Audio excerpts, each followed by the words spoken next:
So with the large influx of new players coming into Delta Force due to the launch of Delta Force on mobile, I thought I would make a video just giving those new players early game builds that they can use for weapons that they either have unlocked right off the rip or that they end up unlocking before level 10, and all of these builds require weapons to be leveled up to maximum of 25. So it's not because you're a new player in the game that you necessarily have to use arguably subpar weapons because you don't have all the attachments unlocked for them, and most videos on YouTube and that you can find are builds that require weapon levels to be like through the roof. So all the builds that I've made in the past are upwards of level 50 and 60 to be able to use those builds. So that's why I want to make a video that's more beginner friendly, that allows all these players to use weapons that are decent and that they'll be able to use in the battlefield without being left or feeling very underpowered. So I have a total of 8 weapon builds for all of you watching this video today. So the Car 15, the AKS-74, the QBZ, SMG-45, Mini 14, Uzi, Bizon, and G3,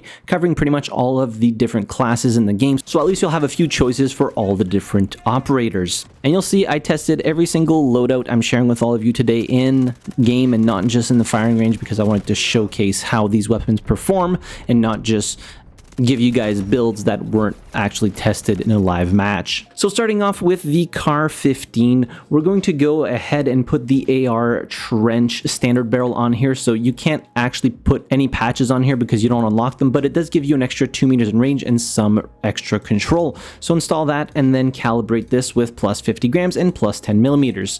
For the foregrip, we're going to go with the K1 Elite Bevel foregrip. So this mitigates the horizontal recoil control and gives you further horizontal firing stability.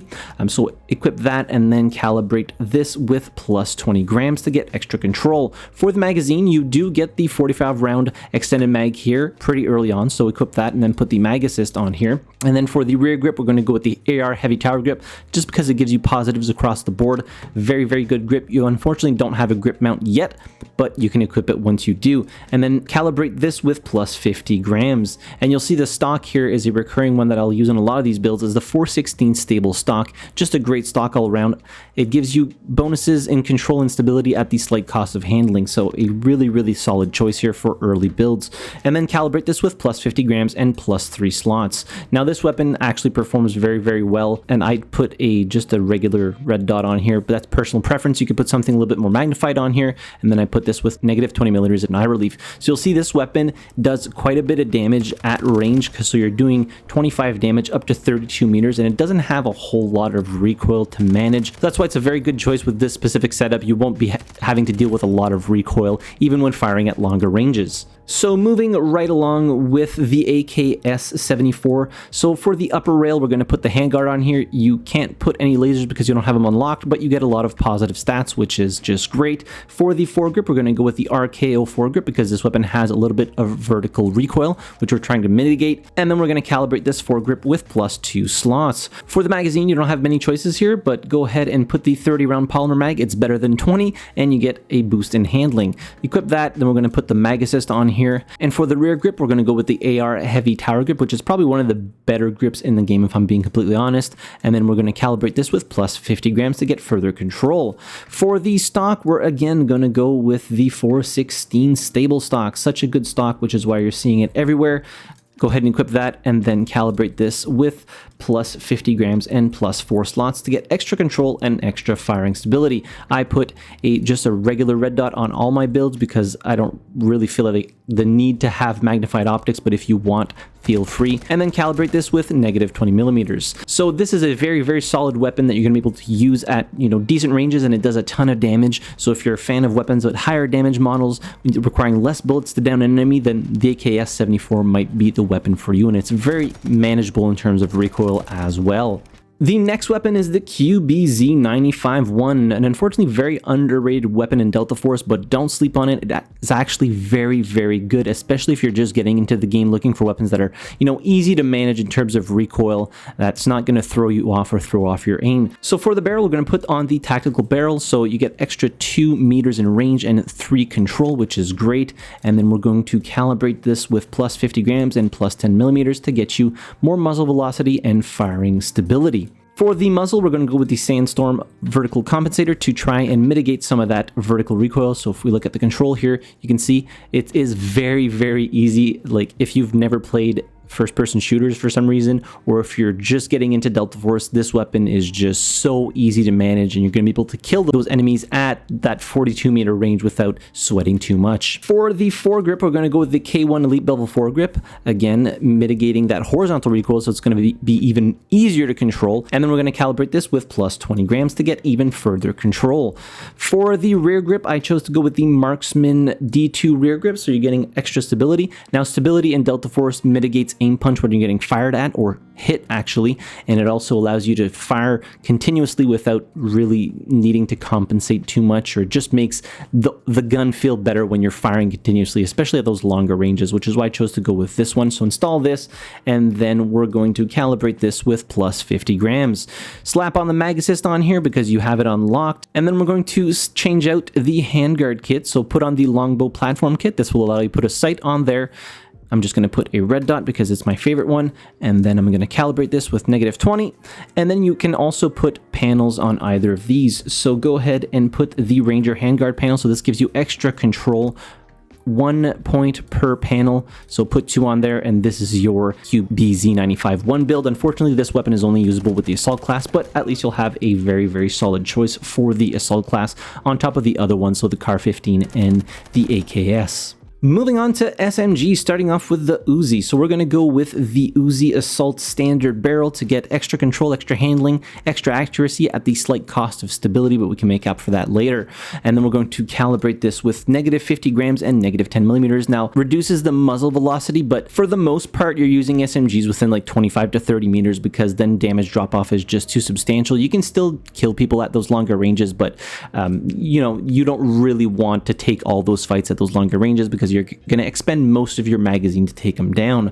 For the muzzle, we can actually put one on here because you unlock it quite early, so the Poseidon Flash Hider, which gives you 6 extra control. Perfect. For the foregrip, I chose to go with the RK0 foregrip, so this is going to mitigate the vertical control and also give you extra firing stability and extra vertical firing camera stability, which is awesome. And then we're going to calibrate this with +1 slot and +20 millimeters.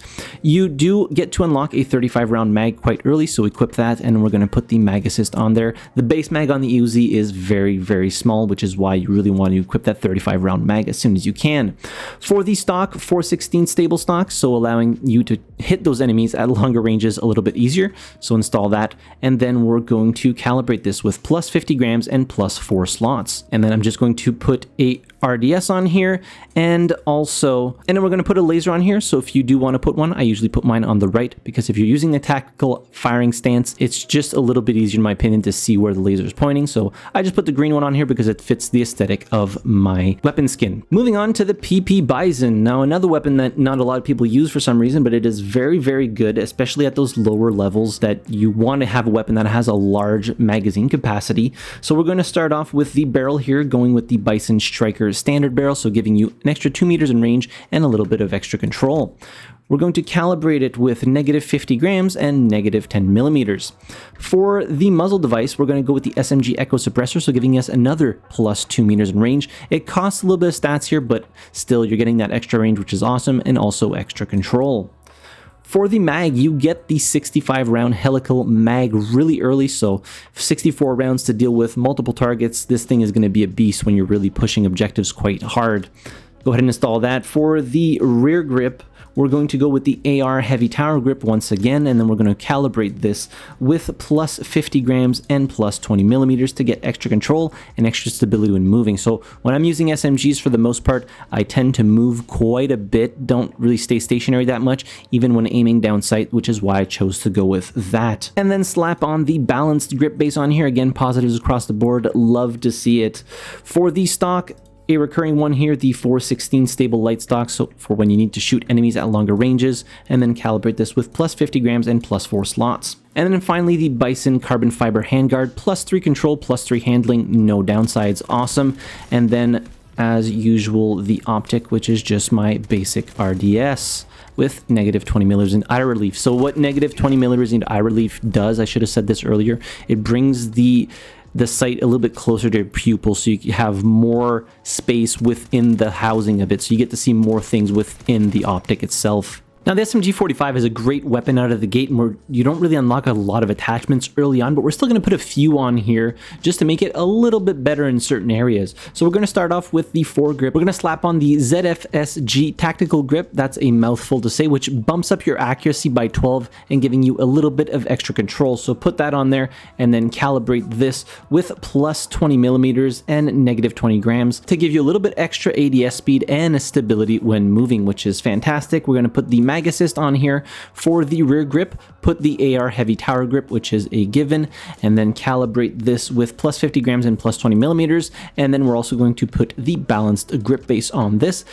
For the stock, 416 stable for those longer range kills. Of course, we lose a little bit of handling here, but the handling on this weapon is still so high that you're going to be able to ADS and go from sprint to hip fire in a matter of like less than 100 milliseconds, which is just insane. For the stock itself, we're going to increase the weight by 50 and 4 slots extra. And then finally, we're just going to put a basic RDS on here. Now, this weapon is actually quote unquote a meta weapon in Delta Force, the SMG-45 that is. And I think you'll probably stick with this weapon for a long time, even after unlocking other SMGs, because that's how good it is. And this build, even though it's pretty basic, performs just chef's kiss. Moving on to a recon only weapon, the Mini 14. So the first thing we're going to do here is we're going to change out the handguard. So we're going to put the Mini 14 advanced frame system, which gives you a bunch of new slots, which is awesome because then you can put a foregrip on there at different stock and all the fixings. So install that, and then it opens up all of these slots. So the first thing we're going to do is put the RKO foregrip on here. No calibration on this one, and just to show you guys how easy this weapon is to control, look at this, straight up, and you can pretty much shoot as fast as you can click, which makes this weapon a very solid choice even when you start unlocking later weapons. This thing is still an absolute beast, so don't sleep on it. For the mag, you do get to unlock the 20-round mag quite early, so go ahead and equip that with the mag assist. And then again, with the 416 stable light stock, people are going to start getting annoyed because I'm using this on pretty much all of them. We're going to calibrate this with plus 50 grams and plus 3 slots, getting extra firing stability and extra control. Now, for the sights on this one, it's the only one that I went with a magnified optic, and I went with the Viewpoint 3X scope. Now, you could go with a combined one like the hammer, but it gives you -6 handling. This one gives you -4, and even if you equip a canted sight on the side, it's still net positive as opposed to the hammer combined. This is going to give you -5 handling as opposed to the hammer combined giving you -6. So it's not much, but you know, every little bit helps. And then I calibrate both these sights with -20 millimeters. And then last but certainly not least, a weapon for the engineer class, the G3. So we're going to start off by changing the barrel with the G3 guard standard barrel. So an extra 2 meters in range and +5 control. You really want to bump up that control here because this weapon is quite chunky, but it does do a lot of damage. If we look at the details here, you're doing 52 damage to the head, which is just insane, up to 42 meters. For the foregrip, we're going to go with the K1 Elite Bevel because it does have a little bit of that nasty horizontal recoil, which we want to mitigate here. And then we're going to put +20 grams in terms of calibration. Also slap on the bipod, so never a bad thing to have a bipod. The bipods auto deploy when you're close to a ledge or something, allowing you to really shoot more accurately at range when you're shooting at people that are really far out. Unfortunately, a downside to it, but I think it's worth the upsides of the extra stability and control when you have it deployed. Mag assist, equip it, no downsides on there. You unfortunately don't unlock any rear grips for this weapon until a little bit later down the line. For the stock, I chose to go with the Invasion Core stock, so giving us +6 control. Now, you get no other bonuses with this one, but yeah, the G3 does need that extra control, which is why I chose to go with this one. And then for the calibration, +50 grams and +3 slots, with my preferred optic here being the XRO Quick Response. You could put something a little bit magnified on here, like a 2X, because it does do quite a bit of damage at range. Same thing for the QBZ, but that's just personal preference on my end to use the RDS because, yeah, I don't have a difficulty seeing people at those longer ranges. So those are my 8 beginner weapon builds for all you you new players coming into Delta Force that are maybe having difficulty, you know, figuring out the gunsmith and the calibration and all that can be a lot when you're just jumping in. So this is why I wanted to make this video. Hopefully one of these builds you'll end up loving, and then eventually you'll be able to upgrade your build to one of the other ones that I made for all of these different weapons when you have the weapon leveled up to like the 60s and 70s and stuff like that. But I think that all of these specific loadouts that I have set up are very good and they perform very well, and more importantly I feel like they're very easy to handle. So the 8 weapon share codes will be in the description down below, as well as in the top pinned comment. There's also going to be a G-Sheets link down there so you can see all the weapon builds I've made for Delta Force. And then, as I mentioned, when you get your weapons leveled up a little bit higher, you might be able to use those other builds as well. And last, before I forget, because I didn't say it earlier, you can use weapon XP cards to level up your weapons a little bit quicker. You get them by doing daily challenges. You also get them sometimes as bonuses and stuff like that when doing certain things within Delta Force. So make sure that you use them and level up your favorite weapons so you can unlock all the later attachments. But that'll be it for today's video. I know it was a long one. Hit the like button if you enjoyed the video. Subscribe to the channel if you haven't already. And as always, thank you very much for watching. I really appreciate it. And I'll see you guys in the next video. Have a good one.